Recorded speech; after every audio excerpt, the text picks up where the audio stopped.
Welcome to the POG Show. I'm your host, Christine Martindale, Public Information Officer for the City of Port Orange, a city in Central Florida that is unique by choice, not by chance. I will be bringing you powerful interviews and on-the-go info to gain a better understanding of the various services and functions our city provides. So let's get started. Hello, everyone, to episode 16 of the POG Show. Today I have with me in the podcast studio the Vice President of the Port Orange Historical Trust, Priscilla Sparks. Hi, Priscilla. Thank you so much for talking with me today. Hi, Christine, and I really appreciate you inviting me to come. Absolutely. So I've gotten to know you over the last few years, and I thought having you as a guest on the POG Show would be excellent, as I think people who live in Port Orange or the surrounding areas, or who may be new to the city of Port Orange, don't know a lot about the Historical Trust and what it does and so forth. So to start this conversation, the mission of the Historical Trust is to preserve and protect the historical, cultural, and natural resources of the Port Orange area. So with this mission, maybe you can tell our listeners a little bit about yourself and how the Historical Trust came to be. Well, my family first settled in Port Orange around 1902. My grandparents moved to Port Orange in 1924. My dad was born here. I was born here. And above all, they taught us always to have a great love of history, that knowing where you came from and knowing about your family life was one of the most important things that you could teach each generation. So that gave me my love for the Historical Trust. We really enjoy having people come in, and one of the things that is hard for us is when we meet people, they say, "Oh, we didn't know there was a museum in Port Orange." So we're very thankful that we can be able to extend and honor the history of Port Orange, and honoring it is very important to us. That's great. And so, this museum, I've been in there a few times. I love it. Maybe tell us a little bit about what's included in the museum, in the History Center. Well, in the museum, to me, is a lot of fascinating things. We've kind of named our rooms. We have the school room, which has some very moving pictures of children back in the early 1900s that look dirty and are barefooted because they worked the fields, they worked the orange groves, they ran to school, and then as soon as school was out, they went back. Education was so important to them. We have the sugar mill room, we have the tool room. A lot of people find the tool room very fascinating because they don't recognize the old tools that was used. And one of the funny things is the wash tub we have in there, when they realize that people not only washed clothes in that tub, they bathed in that tub. Wow. And, I was in there just about a couple months ago. I remember you taking me around, and I really love each room, like you said, is decorated the way it was back then. And I just love that. I remember, isn't there like a train area too, right? Yes, we partnered with the train depot to help save it. So we have a wall exhibit up introducing all kinds of information we can about the train, not only that when it came and dropped passengers off, but what it took out. It carried out the crops that were grown, the oranges that was grown. That was probably the only connection people had. Can you imagine, in order to get to Daytona, they took the train or a boat, because to drive a horse and buggy and go on the rutted little pathways sometimes would take them 4 or 5 hours to get from Port Orange to Daytona.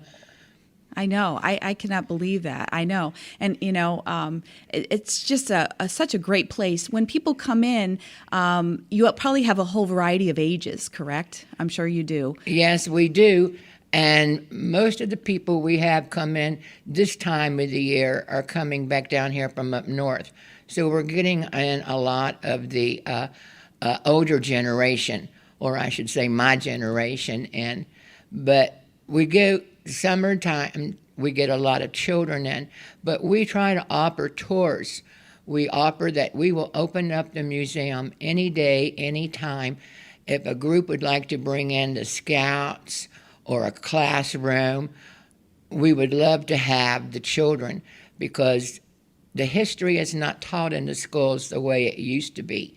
So we need to teach our children how Port Orange came to be and what all people went through to make Port Orange.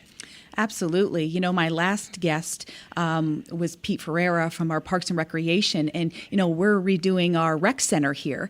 And he grew up in Port Orange, and now he's raising his kids, in a new generation. And I think going back even further is just a wonderful opportunity for these kids to really see way back when what Port Orange was about and what it really is today. So I think that's great. Tell our listeners where you're located. We're located at 740 Commonwealth Blvd. It's like the entrance to Bushman Park off of Commonwealth. We're a double-wide trailer. We put out our little signs along the road that we're open. We're open Thursday, Friday, and Saturday from 10 to 1. Very good. And I understand in a couple of weeks you're going to have an open house. I know it's it's going to be the weekend of, I believe, the 22nd of October. Tell us, our listeners, a little bit about this open house. Well, on October 21st, 22nd, and 23rd will be our open house, and we're trying to exhibit and honor the founders of the museum. Port Orange Historical Trust was founded by a group of people in 1986. And that group of people was my mother, my aunt, and my uncle, and my grandmother were some of the members who tried to set up that. We're very proud that we have kept it going all these years. One of the main members was Harold and Priscilla Cardwell. We're going to be honoring them on Saturday, the 23rd. They not only took office of the Historical Trust, but they did reenactments of the Seminole War here. They led tours. They did lectures everywhere. They were also members of the Daytona Historical, the County Historical, the State Historical. They did a lot to preserve the history. They did several books. So we will be exhibiting these items, and we're very proud of these people who paved the way to set up this museum. Oh, that's great. And just to mention, Harold Cardwell was inducted into the Wall of Honor back in 2008. If you talking to our listeners here, we have a Wall of Honor here at our City Hall, and this Wall of Honor was established in 1984 in order to help recognize outstanding individuals who made a positive impact on the community. Harold had researched and documented the events and people of Port Orange for over 40 years. So he was inducted back in 2008, and you'll see his picture here at City Hall. I remember the last person to be inducted was former Senator Dorothy L. Huckel, and I spoke to her son last year on this podcast. So what a wonderful opportunity for you to honor both Harold and his wife for this open house coming up. That's great. Is there anything else that you would like to mention? I know there is so much history in this historical center. I so recommend this historical museum to check it out. It's a wonderful opportunity to bring kids to. I learned a lot. You know, I've only been in Port Orange 7 years or so, and there's so much richness in this museum. And I'm so glad that you've been able to talk to us and share a little bit about it. But if there's anything you'd like to mention further, please do. Yes, thank you. When you come to the museum, usually there's a lady there named Thelma Cardwell. She's a sister-in-law of Harold and Priscilla Cardwell. She will be 93 the 20th of October. She is our oldest active member of the Historical Trust. So many people that do come in get to sit down and just visit with her and talk to her and hear her stories about growing up in Port Orange and what it was like. We are so proud that we get to have her there with us. And she's usually there with us on Thursdays and Fridays. The Historical Trust does not charge for anyone to come into the museum. It's free. but we do rely on donations, memberships, and the sale of books to keep us going, and that is very important to us.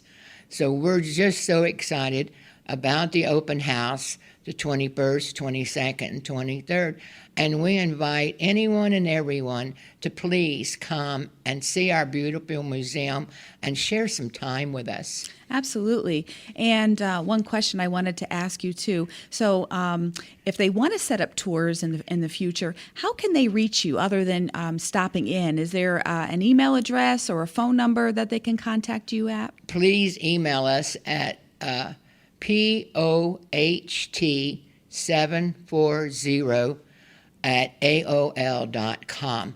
I check that email 3 and 4 times a day, and we'll get back to them anytime. And like I said, we will set up a tour for whatever day and time that's convenient for them to come. That's great. You know, I know we covered so much, and I know there's just so, like I said, there's just so much richness in this museum, and you know, you'll really learn to appreciate what the city is today, based on what you could really learn back from what Port Orange really was from this museum. Great job on how each room is so different, and just I'm a visual person, right? I'm a visual learner, so I've learned so much, even spending the few times that I did stop in the museum. So thank you so much. You've been just very you're a valuable asset to our Port Orange community. I thank you very much for having me, and I hope someday to come back and talk some more about some history. Oh, absolutely. We'd love to have you. Priscilla, I really appreciate your time to provide us a little bit more insight about you and your family, and about what the Historical Trust and Museum offers to our residents and our citizens here. So, of course, the best ways to find the city is by the city's website, www.port-orange.org, the city's Facebook page, Port Orange City Hall, our Twitter page, @CityPortOrange, and our LinkedIn page, City of Port Orange. This podcast, The POG Show, can be found on iTunes, Spotify, and iHeartRadio. This wraps up episode 16 of The POG Show. Until next time. Thank you so much for spending time with me today on The POG Show.